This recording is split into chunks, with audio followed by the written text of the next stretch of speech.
but very specifically pagan polytheistic mythologies, is that there is no plain, clean-cut, dry, simple, this is the god of agriculture, this is the god of war, this is the goddess of love, this is the goddess of the field or vegetation.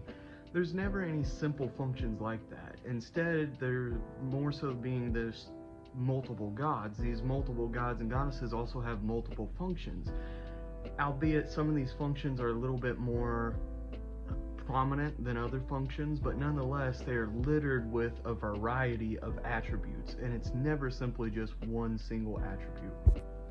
The very next thing to understand is that the function of all these gods and goddesses are to symbolize something. They are figures of speech or metaphors, in other words, and they are signs of either one of two things: internal attributes, in other words, psychological functions that we find within ourselves, or elemental forces that we see in nature, like the repetition of seasons, the coming and going of vegetation, so on and so forth. And the gods are meant to symbolize these two things. They reflect nature in general and our own human nature. Now, being that they are reflections of our own nature, our own psyche, and our psyche is a sort of tethered aspect in a metaphysical sense to our biological functions and our biological bodies. So the gods take on a sort of biological form, and like all biological entities, they undergo an evolutionary process.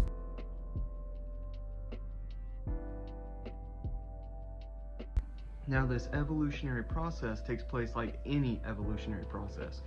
We see a proto-organism, in this case a proto-god or goddess, found within a proto-mythology, and then two functions take place on this entity which change it and make it adapt. One is time, and two is space.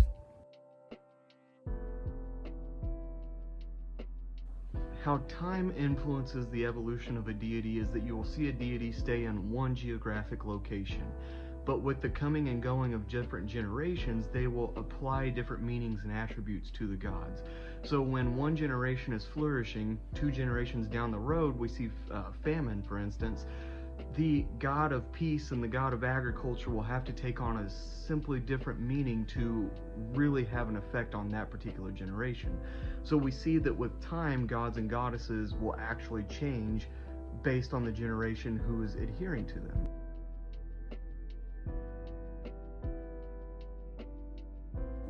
Space, being geographic space, also has an influence on the evolution of deities.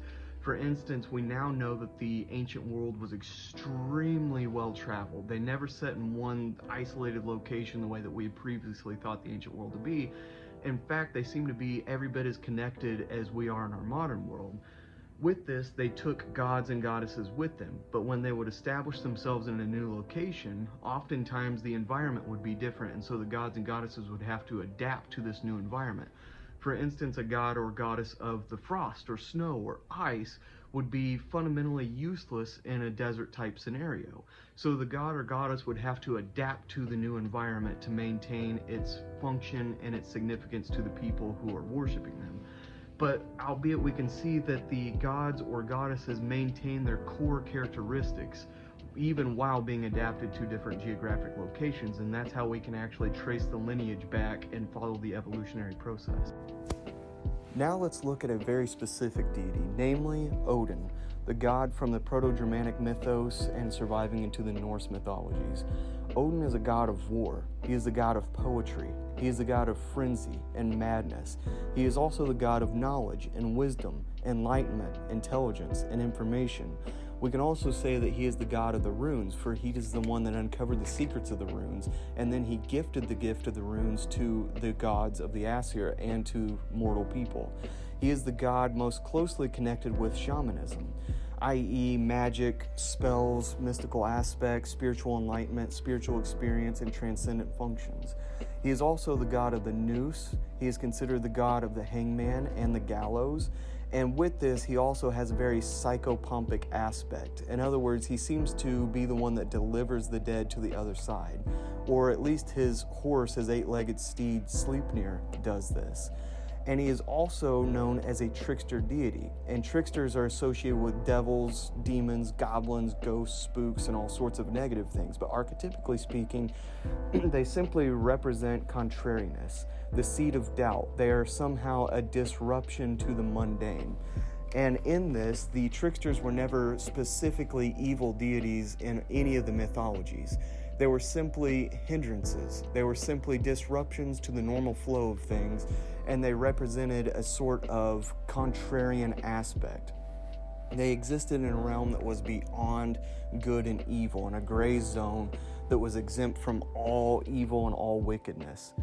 Odin obviously took on some of these aspects, and Odin, to our modern understanding, is perhaps one of the most complex and diverse deities of all time.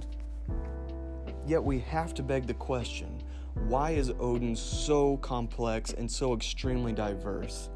Odin as a deity is a very old concept, and he seems to have his evolutionary origins in the absolute earliest human-like horned vegetation gods that we now consider green men or wild men, or simply called vegetation gods or spirits of the woods.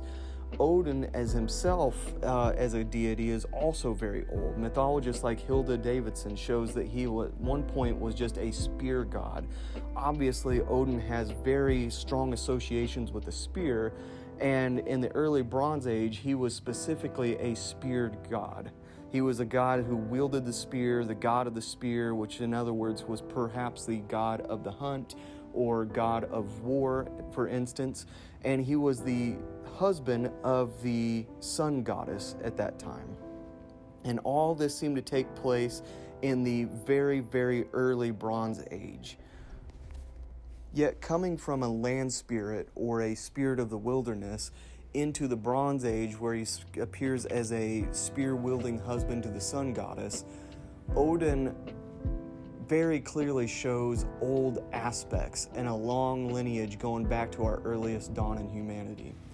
And with this, we can see how he's acquired such an accumulative aspect to himself. Now, along with this, there is the reality that Odin seemed to be worshipped differently by different tribes, and there certainly were many different Germanic tribes. And with each Germanic tribe, Odin would take on a slightly different role. And then we have to also factor in the individuality of the shamans, and the shamans were the direct connection to Odin for the tribe themselves. Not only the shamans had an individual interpretation of Odin, but the people who were under the shamans, the more normal people, the people who were just the blacksmith or the farmer or the boat builder and so forth, they all also had their own individual interpretation of Odin. Yet the shamans themselves were extremely influential on the overall concept of Odin. And they would receive messages from Odin. Odin was their bridge to the afterlife, where they could communicate with the dead, where they could communicate and converse beyond the grave, and they could receive information and knowledge from the mortal ancestors which had passed on. He also gave the shamans hidden wisdom and information, enlightenment, so to speak, from these ecstatic or meditative states. And they employed many means of achieving these states, from early versions of runic yoga. If indeed runic yoga was actually practiced, we would know that it would certainly create an ecstatic state. But we do know for certain that the Norse people and the Proto-Germanic people did practice meditation, and as anybody who practices meditation today can attest to, it seems to be a very psychologically healing and beneficial practice. A lot of people consider it extremely spiritual, and so we would expect that the early pagans of Europe would also interpret it in this way, and the shamans certainly practiced meditative phenomenon.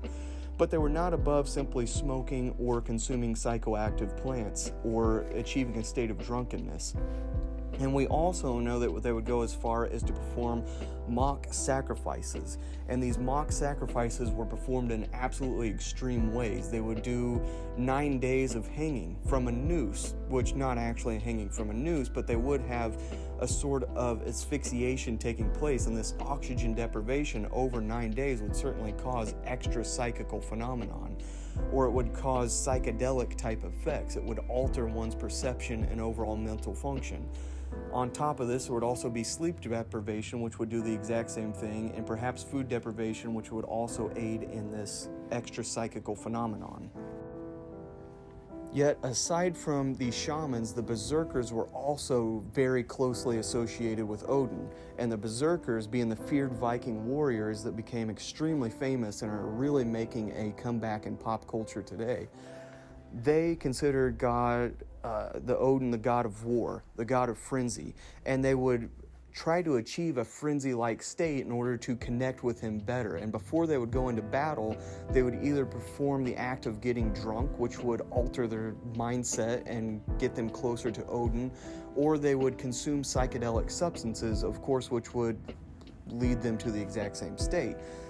Furthermore, these states seem to create a inspirational muse or frenzy within the berserker. The berserkers were very noted for reciting poetry ad lib on the spot in the midst of battles. And anybody who's even been in a simple schoolyard fight should know that doing something like this, making a rhyme, making a coherent sentence even, is almost impossible given the extreme levels of adrenaline.